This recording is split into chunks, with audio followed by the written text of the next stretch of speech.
Rink Wide, Vancouver from Penticton as we cover Vancouver Canucks camp coming your way after 3 full days at the South Okanagan Event Center. Been a terrific couple of days here in Penticton. Incredible facility. And we've said this before. Obviously, it's hosted Young Stars for a bunch of years. This year, it's doubling up with training camp following Young Stars, but an incredible Junior A facility and the home of the Penticton Vs. But it's been the home for the Vancouver Canucks here this week. And Rick Tocchet and his coaching staff running a really solid training camp. We'll get into some details here, some thoughts on things that we have seen so far. And of course, the big news here on Saturday is the addition of Kevin Lankinen to the goaltending ranks, a much needed addition given what the Canucks have in terms of uncertainty with that Demko, but also just some questions around what they've got on the depth chart here in camp. So we'll get to all of that as we run things down from training camp. Rink Wide in presentation in part of Greta Bar YVR, and hockey season right around the corner. But before it gets going, still plenty going on at Greta. You can watch baseball, football, soccer, and once the hockey season gets going, Greta, great spot for all the games, home and away.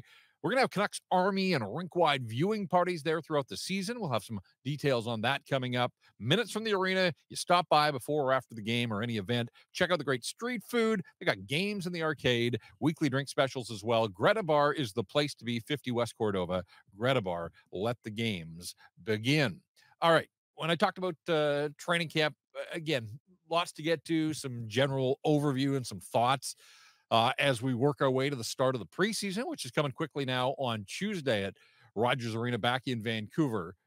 But when I talked about Rick Tocchet running a solid camp, like no stone left unturned, a ton of preparation here, really impressed with the pace and the tempo that we have seen. And so much of the first 3 on-ice days has been all about transition and moving the puck quickly to the attack. And that's something that Rick Tocchet talked about at his season-ending media availability after the Canucks struggled to generate offense against Edmonton in those last couple of games of the second round of the playoffs. And so Tocchet, true to his word, trying to instill some of that, whether it's guys scoring off the rush, whether it's defensemen jumping to the rush, helping create some odd man opportunities for the Vancouver Canucks. And that's all great when you're doing it in drills here. But guess what? 31 other teams around the National Hockey League are also doing those types of drills in their training camp. So one thing to do it at camp, but another entirely to put into play once they start playing games. And that's what the 6-game preseason is for. We'll run through the preseason schedule a little bit later on here on this episode of Rink Wide. A funny moment from camp on Saturday morning as Daniel and Henrik Sedin, who are fully integrated into this camp in their roles as coaches and part of the player development system, they step on the ice. And of course, these guys are legends, obviously, and Hockey Hall of Famers. A rousing round of applause. A couple of goaltenders and a couple other members of the coaching staff, and I don't know, 1,500 people maybe in the stands on the Saturday morning. And a great welcome to the ice and an ovation for Daniel and Henrik. So wherever they go, still drawing cheers. And then Rick Tocchet came out. He got a pretty good ovation as well. And of course, the players, when they step on the ice, players treated like royalty here in a place like Penticton. The fans have been great to the Canucks, and it's been a good couple of weeks here. And it'll all wrap up with a scrimmage at noon on Sunday. All right, let's get to the big news of Saturday, and that, of course, was the addition of Kevin Lankinen. It's funny, I saw Patrick Allvin pacing back and forth with a phone attached to his ear midday Saturday, and now knowing what we know, I have to imagine that he was on the phone with somebody, whether it was Lankinen or his agent, getting that deal done. But the Canucks shore up their goaltending ranks. 29-year-old Kevin Lankinen, last couple of seasons in Nashville, before that Chicago. Decent numbers last year with the Predators, 17 starts, made 24 appearances. And look, when you're playing behind UC Saros, you know that you are the true number 2. You're the backup. And so he knows his role. He understands that. But 17 starts, 24 appearances, 11 victories. He went 11-6 last year, 282 goals against average, and a healthy 908 save percentage. And to get a goaltender with some experience at the NHL level with that kind of pedigree for $875K, look, it was a game of chicken. The two sides have been talking for a while here. The Canucks had made their offer. They didn't have a lot of money to play with or a lot of money to spend. Lankinen, quite frankly, didn't have many options. And as training camps began around the National Hockey League, I think the walls were closing in on him just a little bit. So it became a game of chicken here. And Lankinen blinked, I suppose, if you can call it blinking when you get $875,000 and you're living life in the National Hockey League. He'll do okay for himself, 1-year deal, and a bit of a show me.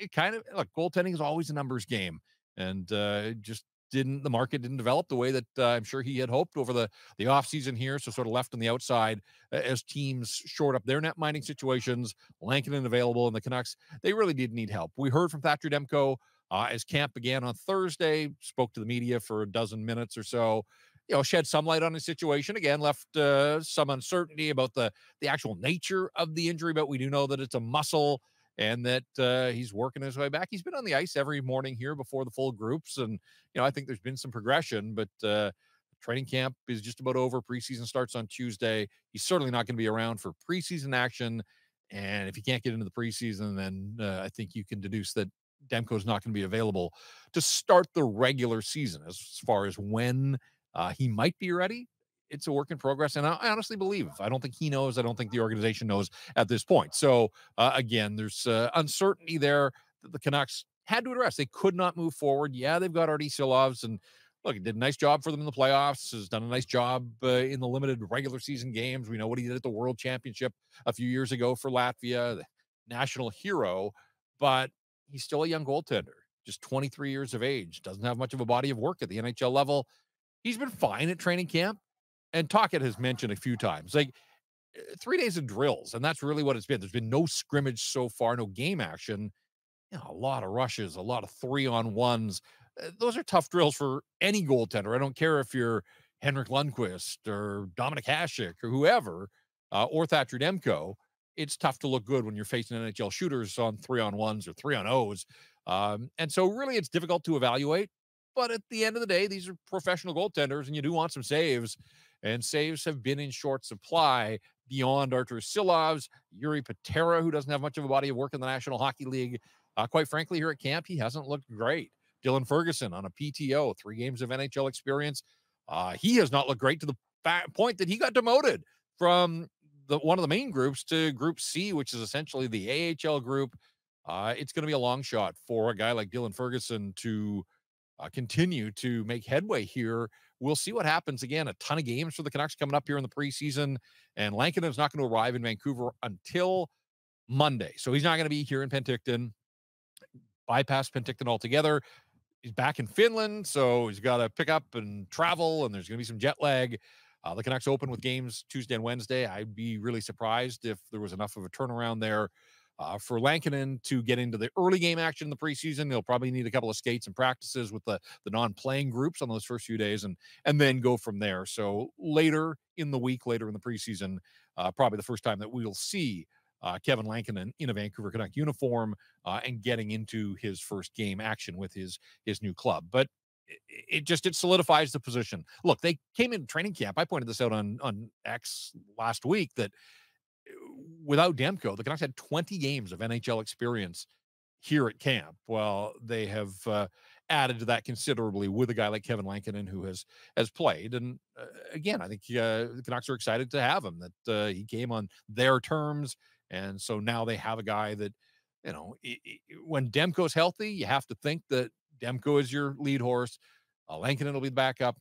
And this provides them some flexibility. Silov's still waiver exempt, and so you have to use that. Whether he likes it or not, this guy just needs to keep playing games at the pro level. And if that means down in Abbotsford, logging experience, ready for the call.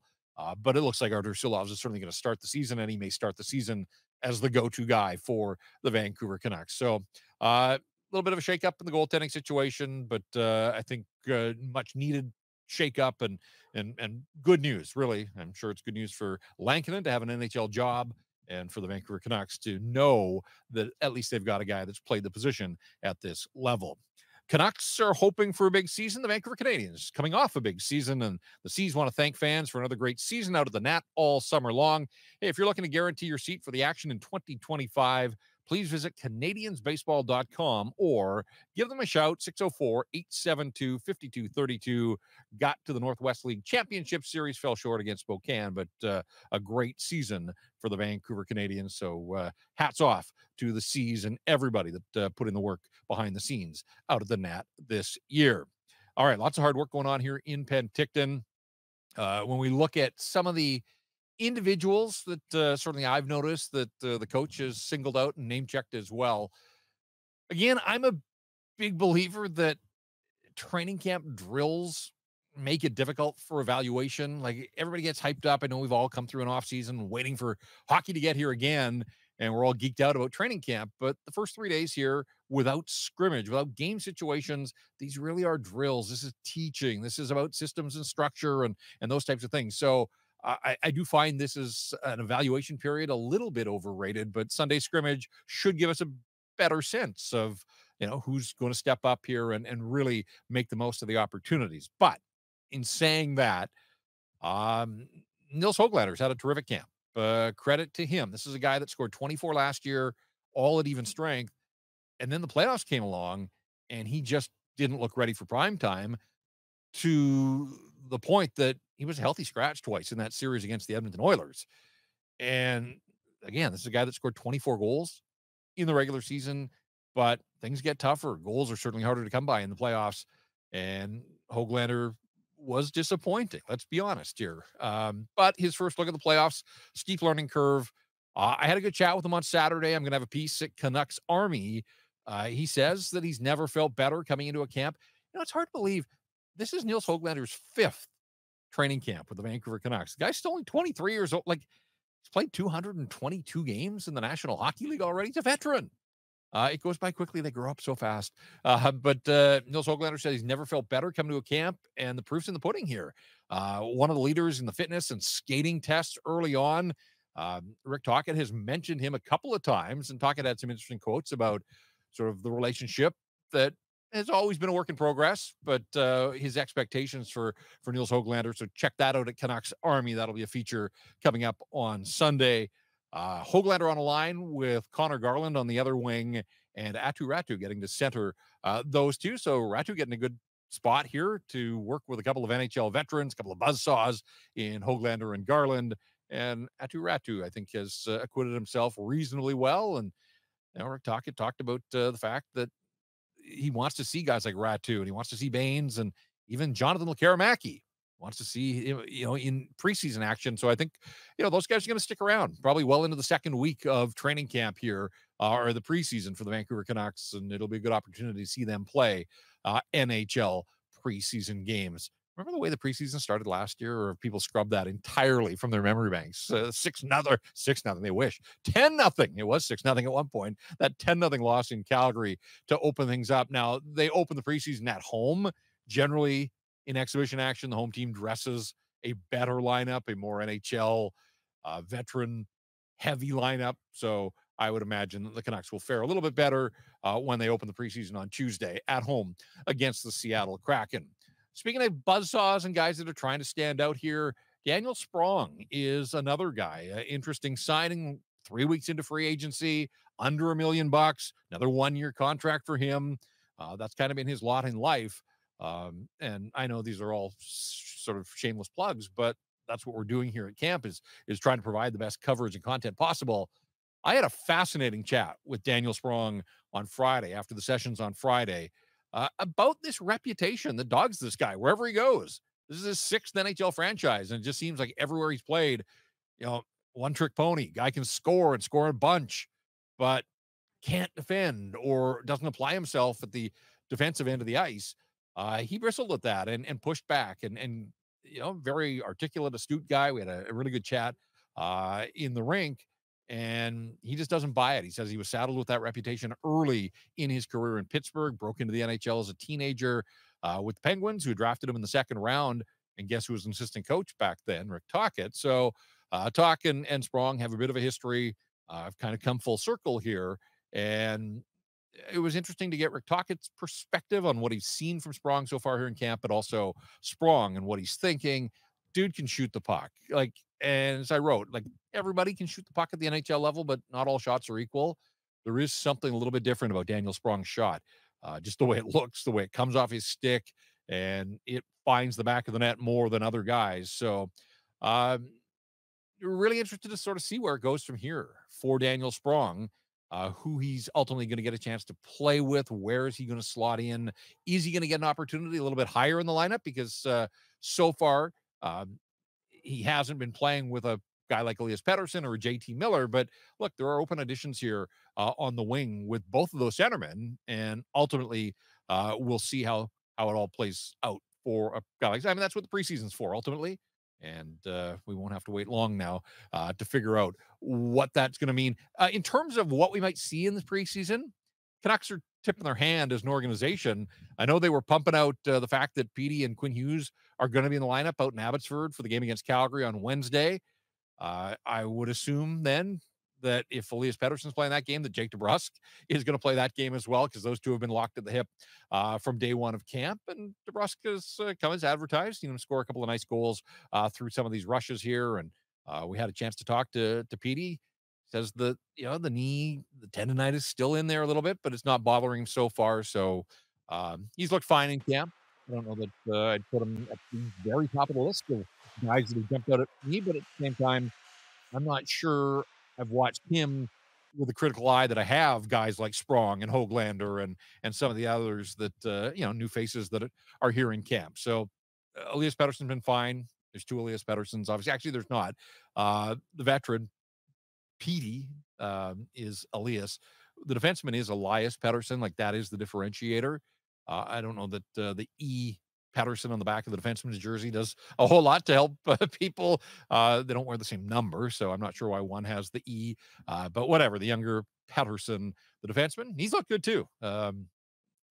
Great opportunity. One of the things you like about the way the Canucks have conducted camp, Lekaramaki with Pettersson and DeBrusk, they talk about putting one of your prize prospects in a position to succeed. They did it at Young Stars with Lekaramaki, and they've done it here at main camp as well. And DPD has been paired with Philip Hronik, so pretty good situation there. Hughes and Hronik have been split. I know Quinn made his case that he doesn't want that to continue for long, but this is training camp right now, and through the preseason, we'll see how things play out. Noah Juleson has been with Quinn Hughes through the first 3 days of the on-ice sessions here. The Canucks have been split in groups A, B, and C, C being primarily the American Hockey League guys. Be interesting to see if any of those get a sniff of preseason action. I don't know if it's as cut and dried as Group A is going to play one game and Group B is going to play another game, and then maybe from there they get down in numbers and start to mix and match a little bit. But whatever the case, we'll find out what Rick Tocchet and his coaching staff are thinking here as we move into the scrimmage and then pack up the bags. Monday going to be a full team day off, and get after it. Tuesday is a game day. And in fact, speaking of the preseason, I've mentioned it an awful lot. Let's tell you the preseason schedule, because it is 6 games and they're going to go by in a hurry. At least the first 5 will. The preseason schedule brought to you by Mr. Lube and tires. Change your oil, change your wipers. The event's on now. Visit MrLube.com to download your coupon for a free pair of Goodyear hybrid wiper blades with any oil change, only for a limited time at Mr. Lube, 18 locations in the Lower Mainland. Again, preseason gets going Tuesday at Rogers Arena, Seattle Kraken in town. Then the next day out in Abbotsford, the Canucks against the Calgary Flames. Then a day off on Thursday, and then Friday and Saturday, Canucks are in Seattle on Friday, in Calgary on Saturday, and if that's not enough, that's 4 and 6. They go 5 and 7 to open the preseason. The following Monday, they are in Edmonton to take on the Oilers, and then they can all catch their breath. And then they wrap up the preseason at home on Friday, October the 4th against the Edmonton Oilers. Regular season starts on October 9th at home against the Calgary Flames. So 5 and 7, you don't see that in the regular season. That's going to be a grind. And I think because of that heavy workload, like, think about goaltending. I asked Rick Tocchet how much thought already has gone into laying out your goaltending plans. You just can't run the same guys out there night after night after night in the preseason. Now they have Lankinen. They're going to have to figure out sort of when and how they're going to get him up and running and into action. But that's why I also think, we'll see some roster reduction somewhere in the first week of the preseason, but I think you want to keep enough bodies around. You got to have the veteran quota in exhibition action as well. So I wouldn't expect that the Canucks will really get down in numbers until the second week of the preseason. And then there's that one final game at home against Edmonton. There'll be a dress rehearsal, and we'll see where the Canucks are, how many healthy bodies they've got. A guy like Teddy Bluger, where does he slot in? He's been on the ice periodically here in Penticton, but still not cleared for contact. He's wearing a non-contact jersey. But it seems like they've got through the first 3 days of camp without sustaining any further injuries. So that's a good sign. We'll see if that carries over through Sunday's scrimmage and then into exhibition play. Rick Tocchet did confirm that the Stars are going to play here in Penticton, that they're not holding anybody out, that, no injury concerns. Nobody's dealing with something that might not make them available for Sunday scrimmage. So that's good news for the fans here in the South Okanagan and others that have come from far and wide. I'm sure some have come up for the weekend from Vancouver to get a look at the Canucks, but lots of people down from Kelowna, I know, was talking to some folks that had come up from Soyuz, from Christina Lake. So the Canucks draw a crowd wherever they go, and they've been well received here in Penticton. And as I said, great facility. You have to think that Penticton is going to be in the rotation now moving forward for training camp, not just young stars. Rick Tocchet raving about the luxury of having 2 sheets of ice like the Okanagan Event Center has, and the Canucks have used them. They start their main groups on the big ice, and instead of waiting while they flood mid-session, they step off the ice and go to a clean sheet on the other side of the building and carry on, and away they go. So it's been a well-oiled machine here at training camp through the first 3 days. Yeah, the other thing that when I think back to Bruce Boudreau and Whistler and before that, Travis Green coming out of COVID, it was 3 days of on ice. That was it. And it's funny what an extra day means to a coaching staff. But Rick Tocchet said 3 days of practices here to really drill down before the scrimmage. So on Sunday morning, the Canucks are going to do some special teams work. First time that we've seen them get to work on the power play. Tocchet tipping his hand on Saturday said, yeah, Jake DeBrusk is first up on that first unit power play, that he's going to get the first look. He wasn't sure how much he had played in the bumper in Boston, but Tocchet said, look, he can score goals, he can shoot the puck.